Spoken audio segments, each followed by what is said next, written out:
Hi everyone, welcome to the second Sherpa free lesson.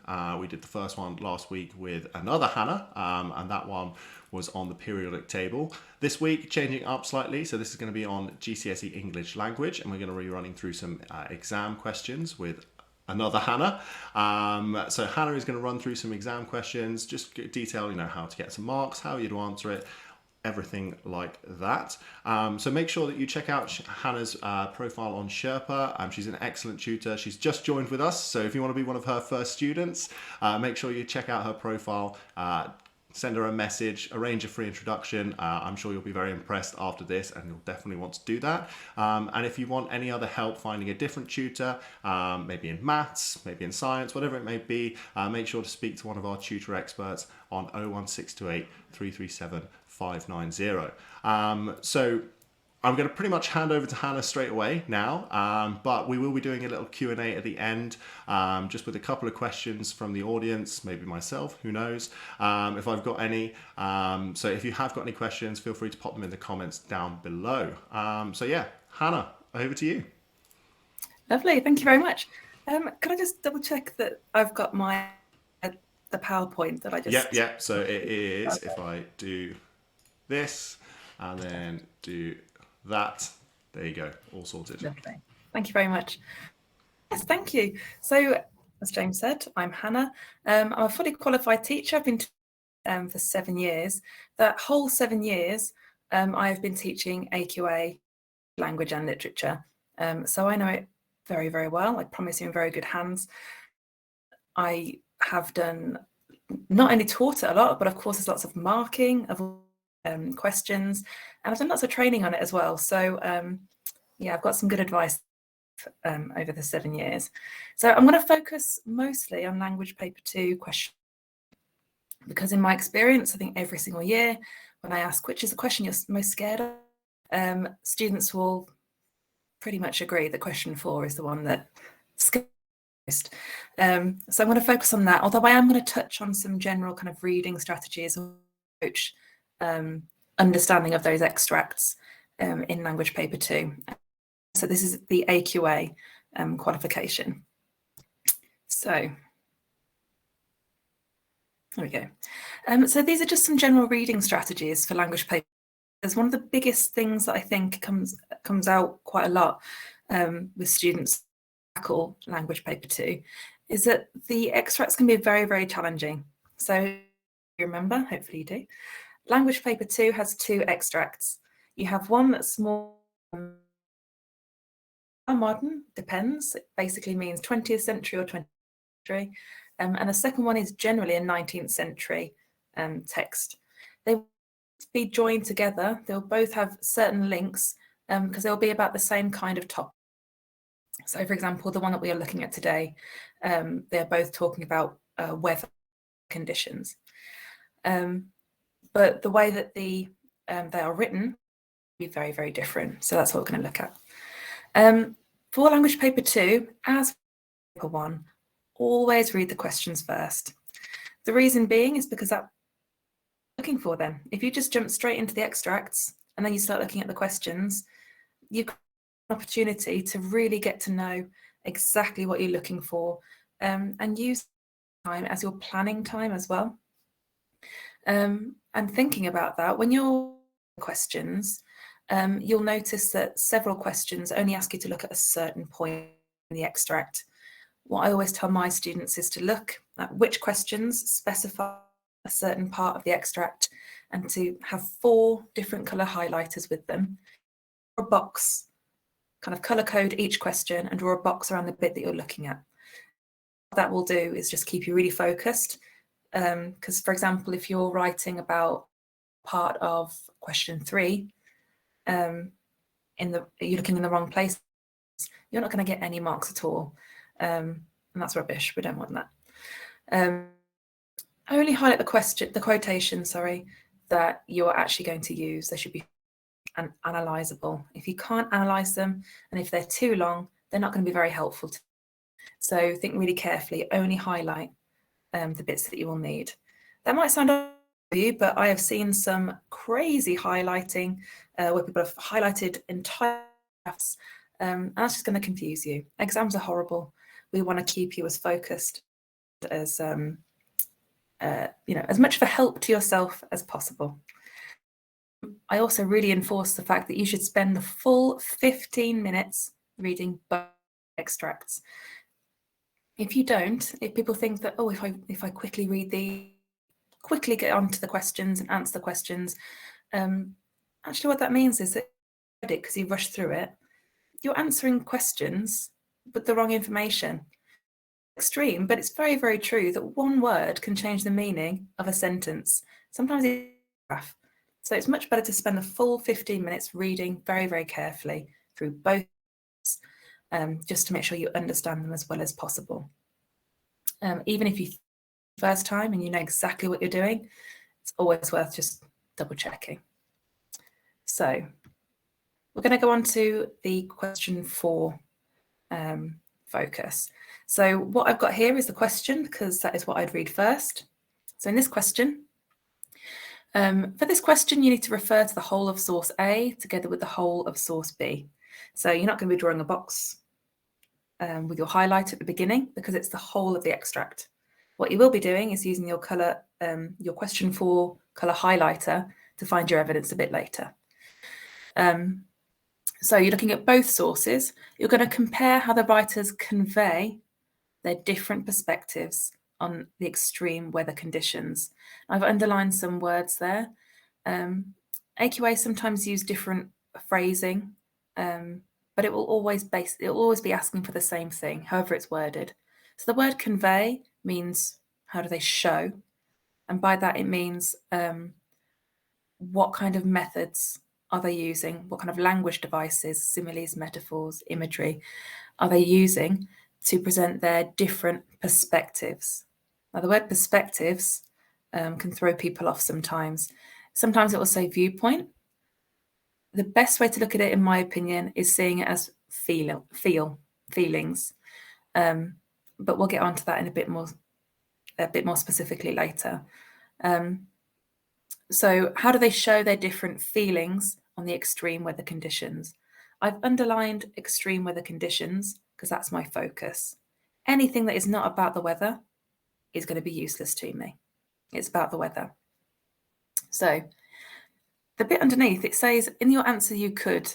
That's a bit misleading, because if you want your lovely at least half marks or above, you have to do all those things with the bullet points. What those bullet points do not do is show you the order that you should write out your answer. So you shouldn't compare all the different perspectives, all the feelings, the emotions. You shouldn't then compare it into the paragraph. And then you shouldn't then so talk about things separately. So it's not like an order. It's just a reminder of what you should be doing in each comparison paragraph. And then at the end, of course, it says 16 marks. So it's the biggest question on section A. So here are some general kind of strategies for thinking about question 4. What we're going to be doing is we're going to talk about the strategies, and then I'm going to show you how to actually implement them, how to actually do these things that I'm saying. It's also worth bearing in mind, of course, this is going to be uploaded, so you can watch it another time. And that might be helpful then if you want to pause at any of these points. So you can write down or screenshot or whatever you want to do to remind you of some of these tips.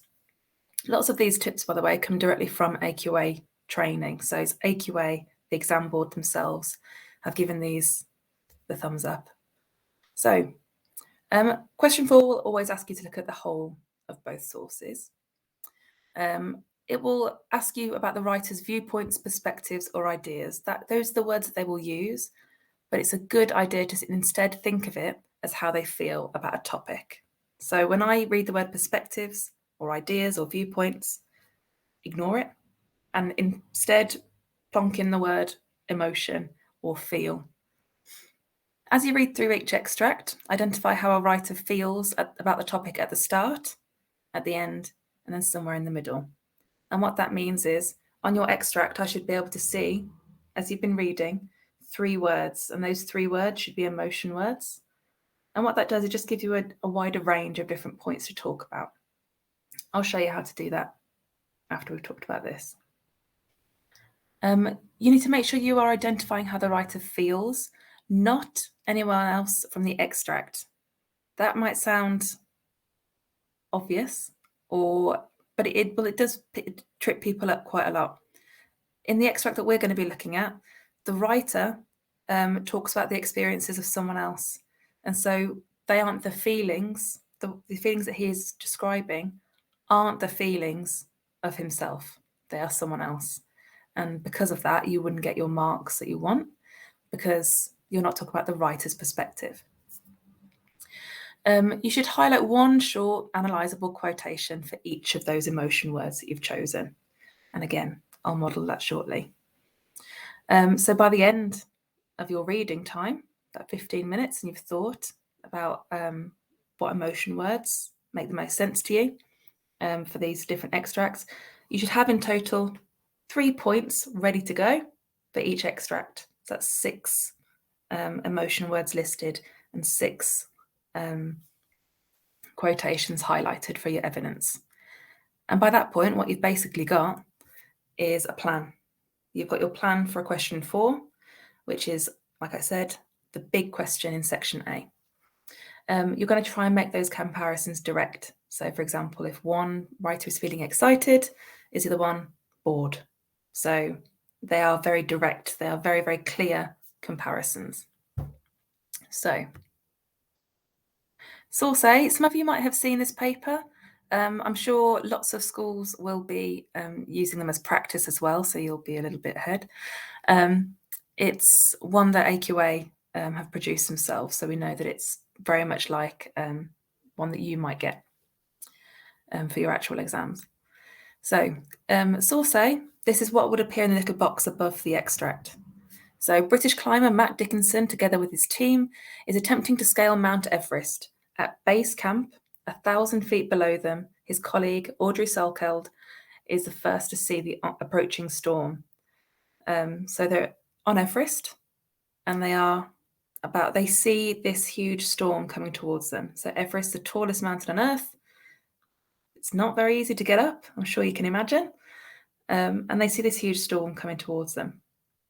So here we've got the beginning of the extract. I'll try and make that a bit bigger.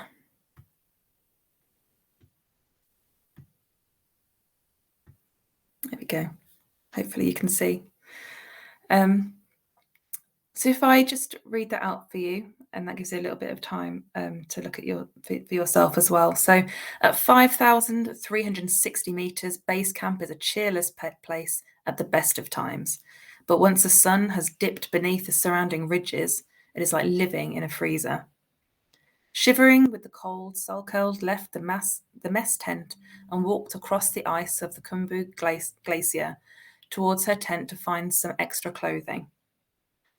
Now, that first paragraph does contain references to how the writer is feeling.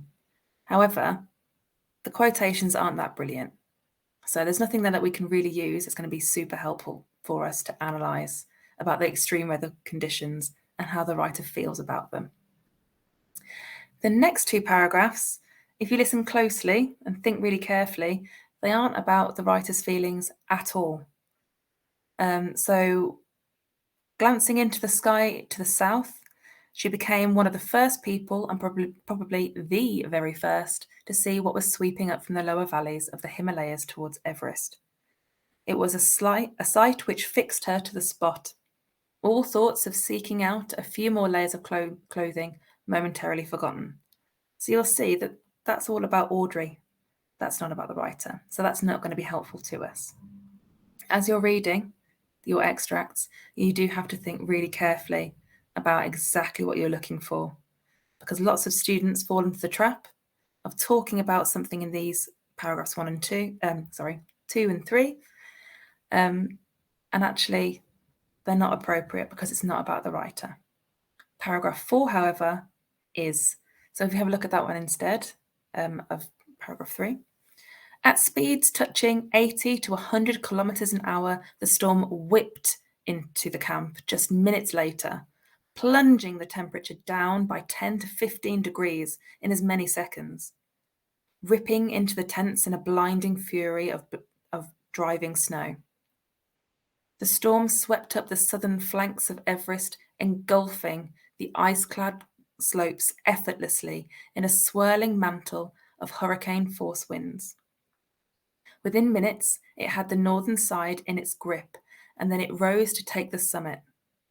The mightiest mountain in the world disappeared from view as the storm took control. That is very clearly all about the writer. The writer was there, so it's a first-hand account. There's lots of that can be helpful to us. So that's just a reminder. If you come back and you pause this video, you can see that the first paragraph isn't about the writer. Second and third aren't, the first paragraph doesn't contain useful quotations. The second and third, not about the writer. Paragraph 4 is from the writer's perspective and contains some really good quotations to analyse. You'll see the word overwhelmed next to that paragraph. That's what I mean by writing down an emotion word to help you answer question 4. As you're reading, you should be writing that emotion word next to, thank you, next to where you can find your evidence. If I just demonstrate. So what I would do is highlight rather than write it down. So you could highlight and then add your notes on the side. So I've just written down there, overwhelmed. They've used lots of verbs like whipped, plunging, ripping, engulfing. They emphasize how fast and how violent the storm is. So all of those verbs, all of those action words, however you like to think of them, really emphasize it was quick and it was scary and it was violent. And because of all of those verbs, it gives this impression that the writer was totally overwhelmed by what he was experiencing. So what I've got there in just a few words, like I said, the quotations would just be highlighted instead on the extract. I've already got a plan for a great paragraph. By the time I come to write my answer, after I've read and made my notes, when I write my answer, I've got everything I need already. All I need to worry about is writing it in full sentences in a clear way. So let's look at source B. Again, we're not looking at the whole source just because of time. Source B, this is our older text. So Arthur Munby kept a diary in the 1800s, and in these extracts, taken from January 1867, he describes London in the snow. So it's a Victorian extract, and we're in a very different place. We're just in London. We're not on Everest anymore, but it's been snowing. So in this extract, you could read through, and if I focus on where I've left my emotion words. So in that first paragraph, it says, Wednesday, 2nd of January, since midnight, snow had silently fallen to the depth of 6 to 8 inches. By breakfast time, it was all over, except for a slight flaky dropping. And the day was calm and very cold. Nothing could be more beautiful. No change more complete and charming.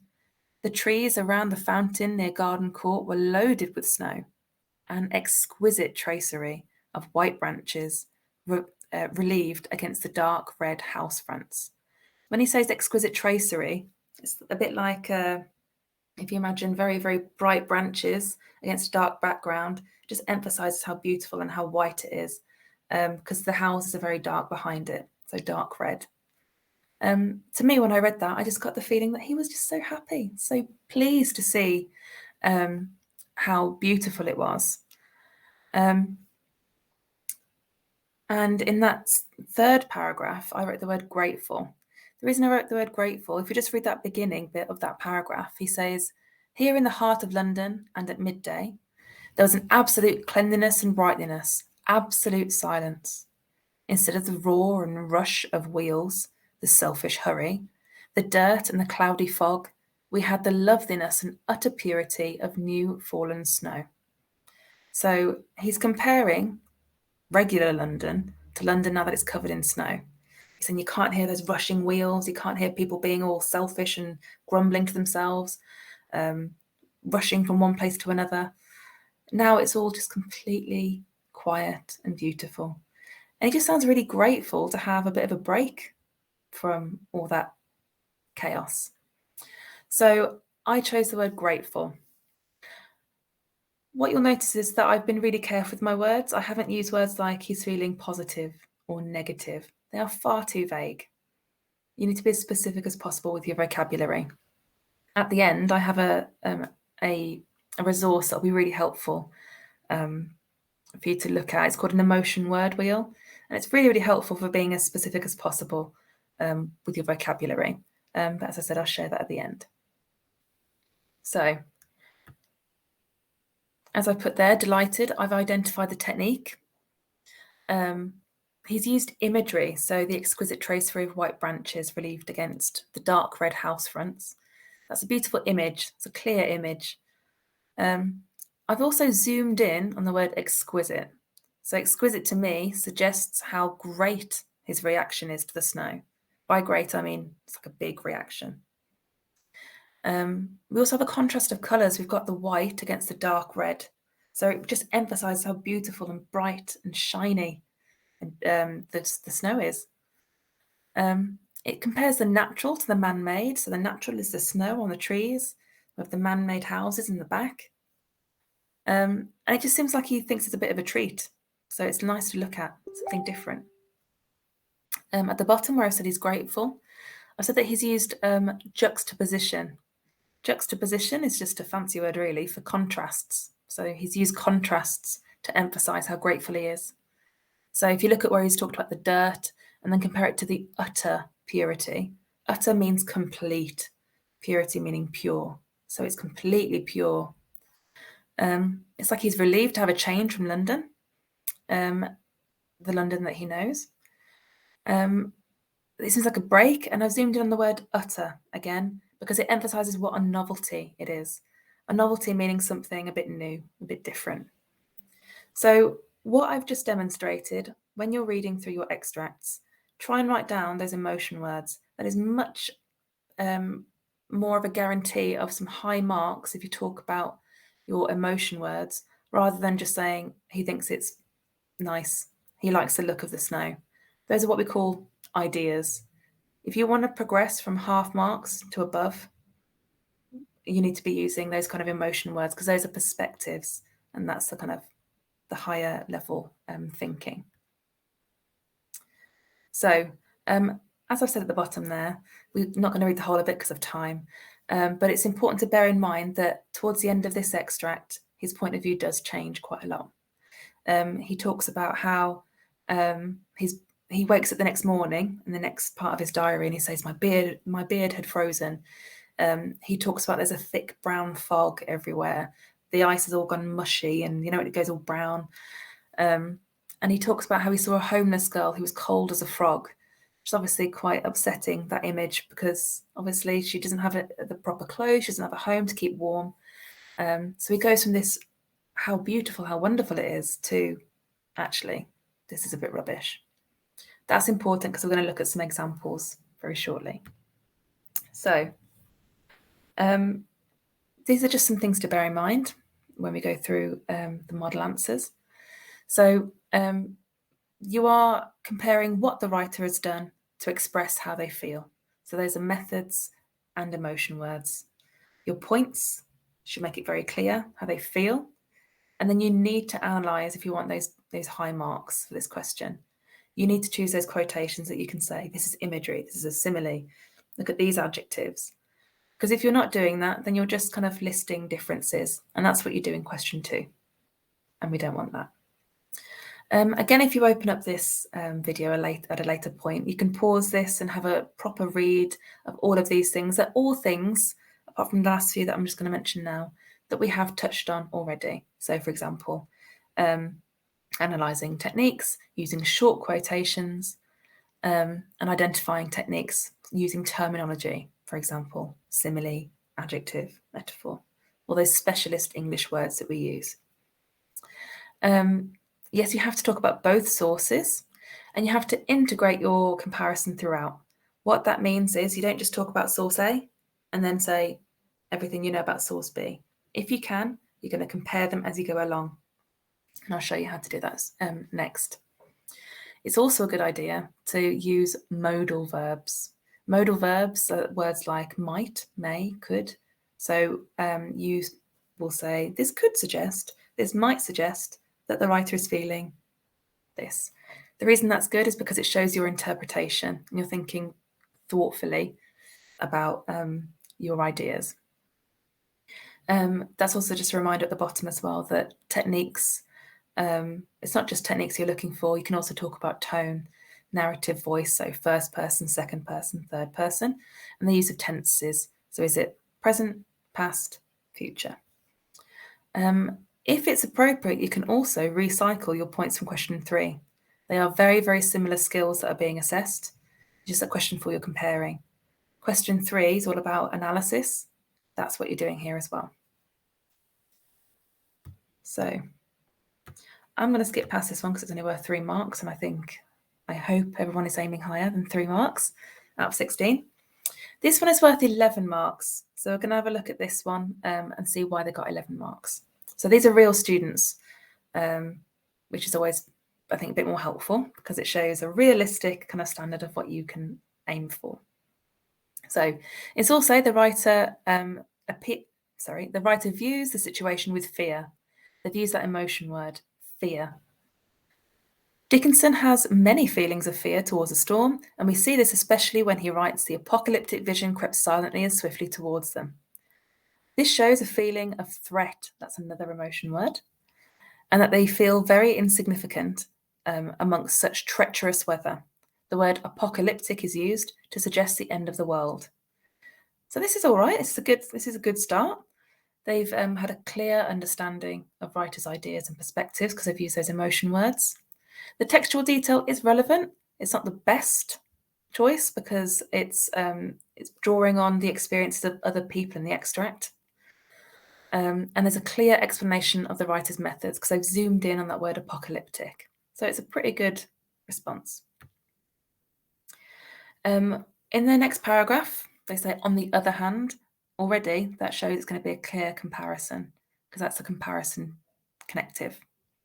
Source B is far more positive outlook on the snow, and Mumby shows himself to be very appreciative of the beauty of the snow. Again, appreciative is that emotion word, very clear mention of perspectives, not just an idea. He likes it, for example. The word appreciative is much more specific and about his feelings. They've zoomed in on the words picturesque and antique. This shows that he thinks that the town is enhanced by the snow. So those words that this student has zoomed in on have very clearly been linked back to that point. He's appreciative because he's used these words, and this is the effect. The effect being he feels that it's been enhanced by the snow, made better. So all of this means this person got 11 marks, which is good. Nice. 11 marks is very respectable because it's all really clear. So clear understanding of the writer's perspectives because they've used all of those emotion words, threat, fear, appreciative, and they've clearly understood the methods in source A. However, the reason they've missed out on those final 5 kind of marks is because they didn't really analyse source B as well as they analysed source A. If you make it more even, you choose your quotations really well, then they match up much better and you can access those higher marks. This wasn't the whole of their answer. They didn't have quite as wide a range of points as they could have. So, for example, this person didn't notice that at the end of the extract, the writer changes their perspective in source B and actually doesn't like the snow anymore at the end. So that's how they missed out on those final 5 marks. If we compare that to this kind of answer, this one got full marks. This is 16 marks. So this is a very high standard. Source A, The Death Zone, that's what it's called, is a 20th century non-fiction account of an expedition to Mount Everest. The author vividly describes their experience of the storm he endures. He describes it as a night from hell. But the climbers implying that the storm was, sorry, it's a bit small, so I'm just going to make it a little bit bigger for myself. Oops, there we go. Implying that the storm, not only immensely powerful and intimidating, but also related to faith, sin, and God. So they've already started to analyse. They've chosen the quotation, a night from hell. The fact that they have linked the idea of hell to religion shows that they have immediately thought about the language that's being used really carefully. They then go on to analyse it nicely. So the image of hell indicates that the climbers have already died without knowing such is the power of the storm. So saying it's almost like they feel like they are already dead. That's how powerfully scary and overwhelming this storm is, that they are already in hell. And they've explained it really clearly and really well. They actually even get better in their analysis. So if you look, whoops, there we are. If we look,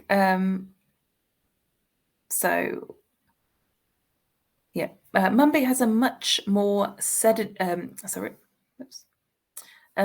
life than Matt Dickinson. So sedentary means that he probably isn't as active as Matt Dickinson, the author of Source A. This is shown in his sense of wonderment and romanticism of the snowfall. This person has chosen their words really well. So wonderment, he's kind of, Mumby in the second extract is almost kind of entranced. It's like a magical spell compared to what's going on in Source A. So they get marks for being perceptive. Perceptive is on the mark scheme. All it means is that it's really thoughtful. This person hasn't gone for the most obvious answer.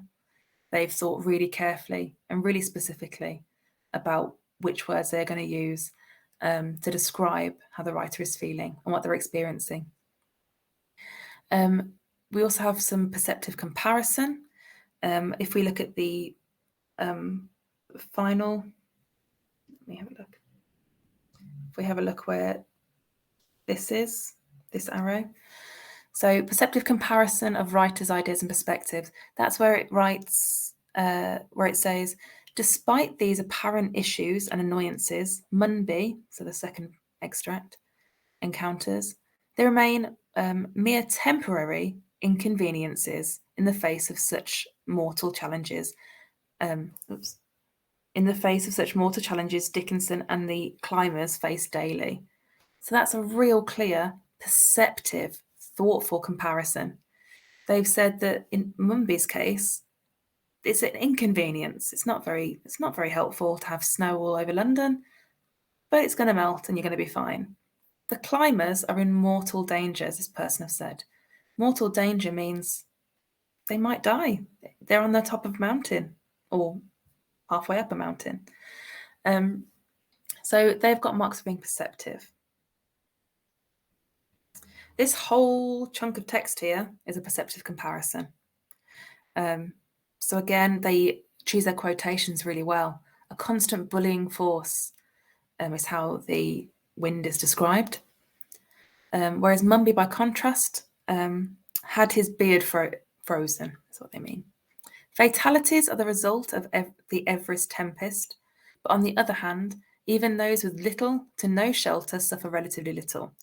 One such homeless girl claimed to feel as cold as a frog.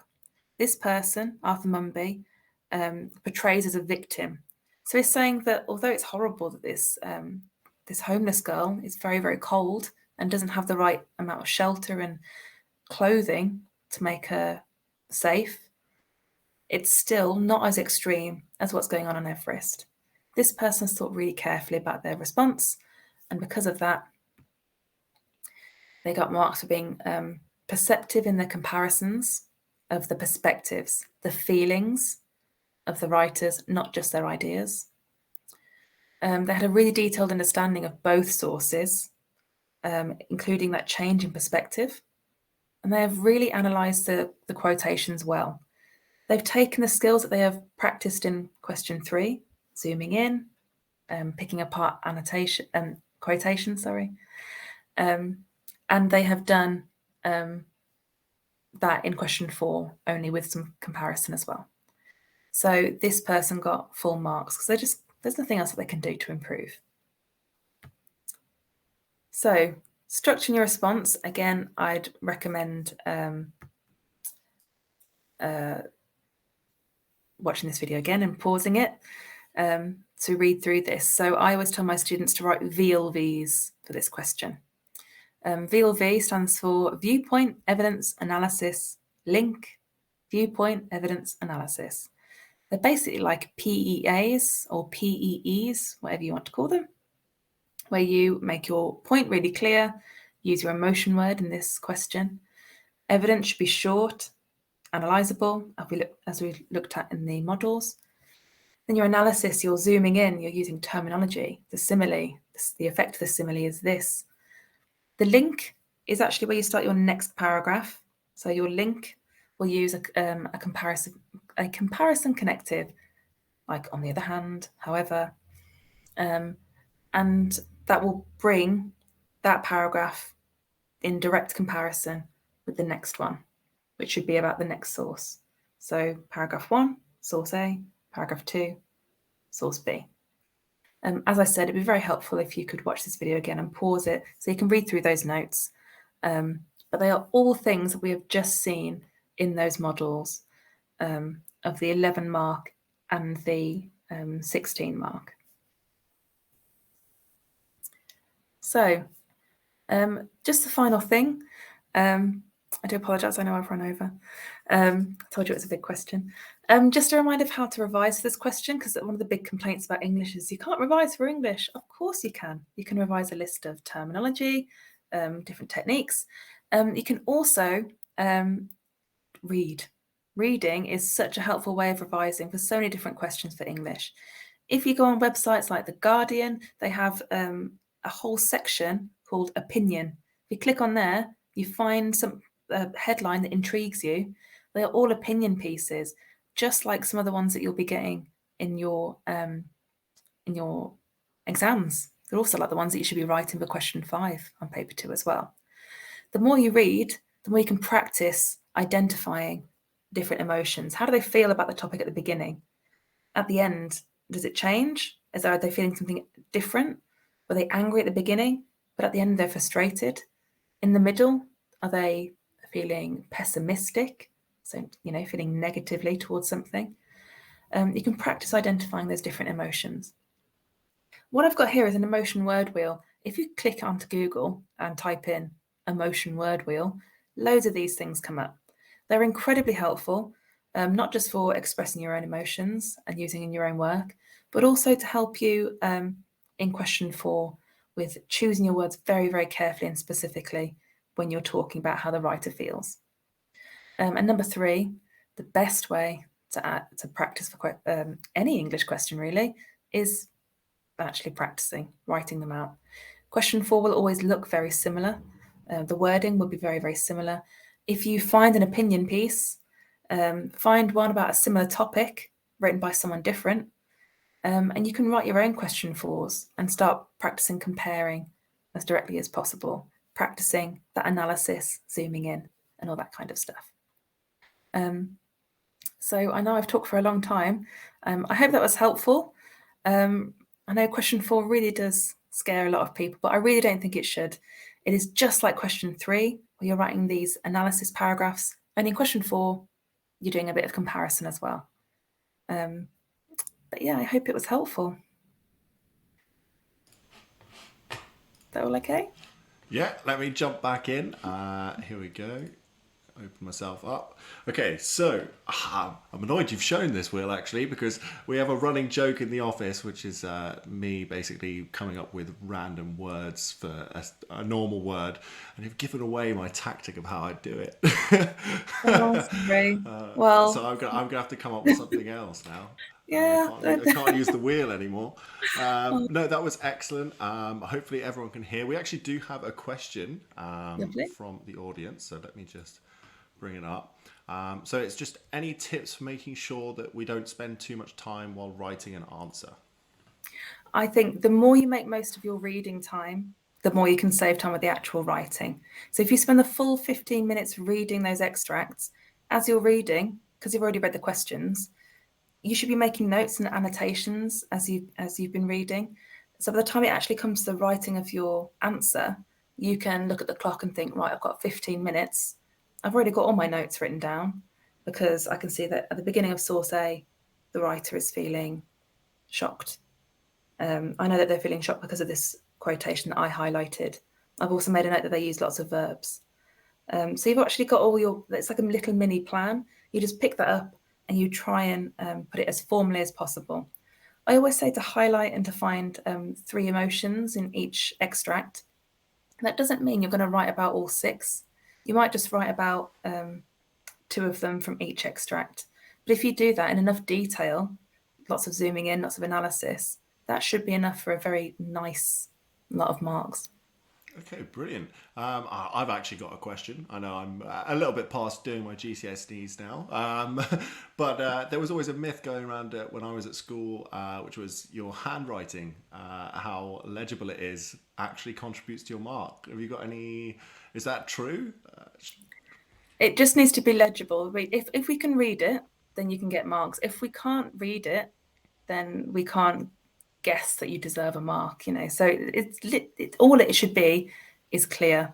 If it's a bit, my handwriting's rubbish and I'm an English teacher. So if it's a bit messy, as long as it's clear enough to read, then you'll be fine. You don't lose any marks for that. So no bonus points for really neat handwriting then?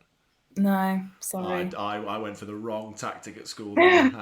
Went for the old non-joined up, really neat, slow handwriting. So yeah, I made a terrible mistake there. That was brilliant. Thank you very much for doing that. As I mentioned at the start, go check out Hannah's Sherpa profile. Book in some lessons with her. She's eager to get started on Sherpa, and you'll be one of her very first students. So maybe some discounts, maybe not. I don't know. Who knows? So that was brilliant. Thank you very much. I'll let you finish it off with your last couple of words and a goodbye. But just to add on, if you do want any extra tuition, make sure to check out Sherpa. Sherpa-online.com is where you'll find us. And 01628 337 590 just to get in contact with one of our tutor team. And we can help give you some personalised tutor recommendations. So that's all from me. Hannah, final words, and then we'll say goodbye. Yes, well, I've really enjoyed it, actually. I like talking about question 4. So it was wonderful to share all my tips with you. As James said, I would love to hear from some of you as well. So it'd be really great to help as many of you as possible get exactly what you want out of your GCSE. So best of luck if you're in year 11 and you're doing lots of mocks and all that kind of horrible stuff. But yes, thank you very much and have a lovely evening, everyone. Perfect. Right. Cheers, everyone. Bye.